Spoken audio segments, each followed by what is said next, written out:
Yes. Hello, my name is Shuma, and let's dive right into this PR challenge.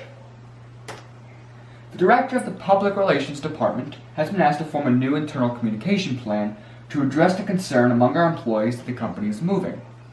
As a recent public relations graduate, I have been asked to give recommendations of quantitative and qualitative research strategies and to explain what secondary research I would conduct. The research would be used to obtain hard data to use in the creation of a core message that explains to all segments of the workforce that Universal is here to stay. Secondary research involves analyzing data of any sort that has been collected by somebody else. The secondary research I would conduct would be archival and database oriented. Archival research involves the analysis of an organization's materials. The materials I would analyze are employee newsletters and executive speeches. Because this case is about forming a plan to communicate with Universal's internal publics, conducting archival research is essential.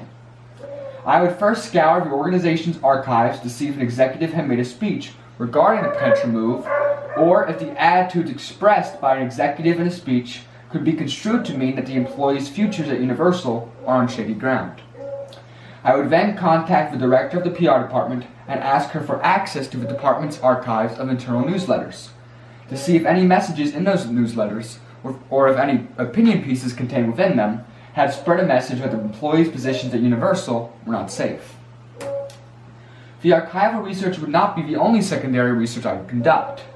I would analyze literature databases online to track the press and business reactions to the organization's latest actions, and see if the competition had made any statements regarding the controversy surrounding Universal that may have worsened the already pretty bad employee morale. To find the information I need, I would also contact the business writers of the three most successful magazines and newspapers in the county.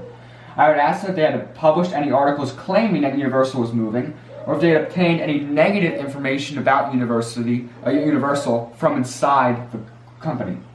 The information I would find during this research would be essential to my primary research, as it would allow me to address certain claims and beliefs about the company and form a more specific message.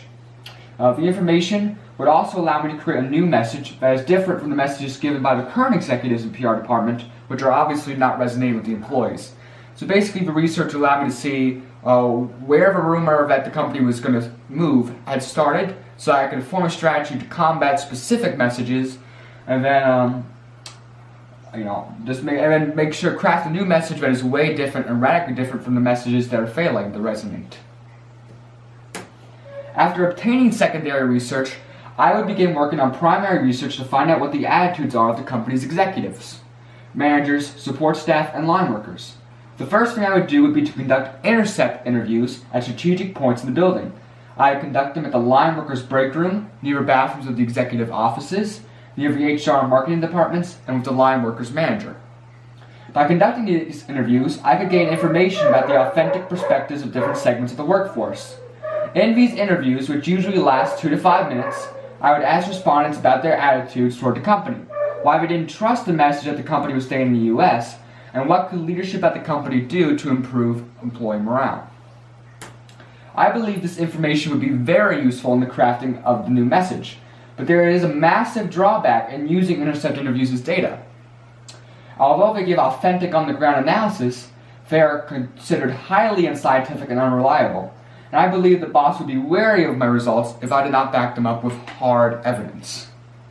The interviews would be a great way to obtain qualitative information, but in order to base the campaign on hard facts, we need to conduct a randomized, precise sample survey with quotas to account for the different job specifications, because we're obviously making a message for many different parts of the workforce.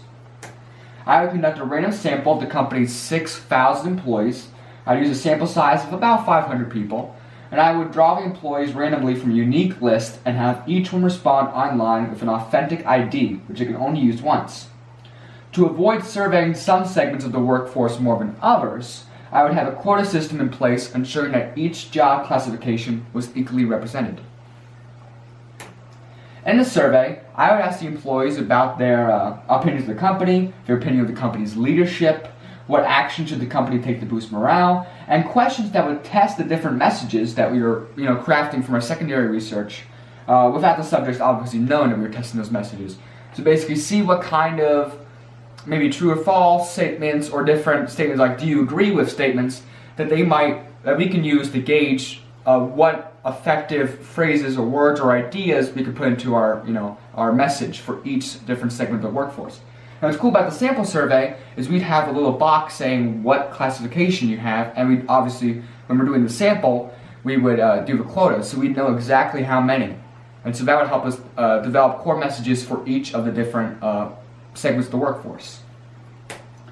In conclusion, I would present info from my interviews along with the survey to the PR head and the top executive to give them an in-depth look into what the messages employees respond to, what actions they want the company to take, and what the difference of opinions held by certain segments of the workforce are.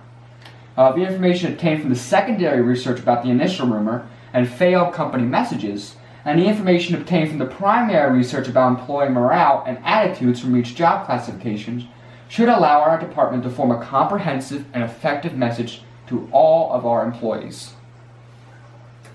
Thank you for watching and for reading my presentation. This is the end, and I hope you enjoyed it.